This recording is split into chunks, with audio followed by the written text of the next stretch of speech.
มื้อนี้ก็เป็นมื้อแรกในรอบหลายเดือนเติบที่เราได้เอารถออกมาขี่รถเล่นว่าซี่เนาะมีหลายๆคนที่ถามว่ายังเฮ็ดคลิปเกี่ยวกับท่องเที่ยวอยู่บ่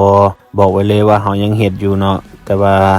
ขอขายเครื่องจักหน่อยนึงเนาะเราเฮ็ดประกันภัยรถข้ามไทยเนาะแล้วก็ปึ้มพันแหนข้ามไทยเนาะใครอยากเฮ็ดสอบถามได้เด้อเนาะอุดหนุนเราเดี๋ยวเราเฮ็ดคลิปดีๆออกมาให้ทุกคนได้เบิ่งนำกันเฮ็ดคลิปเป็นนำหาเงินเป็นนำเนาะช่วงนี้เนาะฝากอุดหนุนเราได้เด้อทุกคนเอาเข้าสู่คลิปต่อเนาะมาเขาก็มาแวะซื้อน้ำดื่มเนาะเพื่อจะเอาไปเคนวัดพอดีใกล้สิฮอดมื้อวันเกิดเขาแล้วเขาก็ถือโอกาสนี่ได้มาเฮ็ดบุญอยู่วัดเลยเนาะวัดที่เฮามานี่เป็นวัดถ้ำพระเนาะจากมาฮอดแล้วเขาก็ได้แบกน้ำลงมาเคนน้ำให้เพิ่นอยู่ทั้งลุมพี่เนาะอยู่แถวบอนแคมน้ำคลองพี่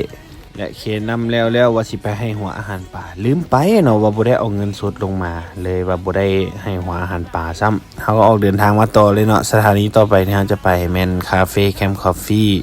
ติดอยู่แคมป์ทางนี่เลยเนาะไกลวัดมาประมาณ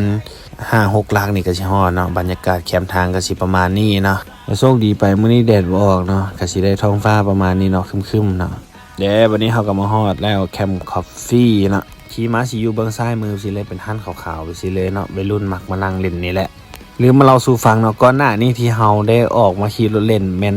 2-3 เดือนก่อนเนาะมันยังเป็นยามร้อนอยู่เนาะก็ลืมไปเนาะว่าตอนนี้มันเป็นยามหนาวละลืมเอาเสื้อมาป้อโทร 4-5 โมงแรงโคตรเย็นเลยอยู่นี่เฮาก็หีบซิ่งกลับบ้านเลยเนาะไว้เจอกันใหม่ทริปหน้าทุกคนบ๊ายบาย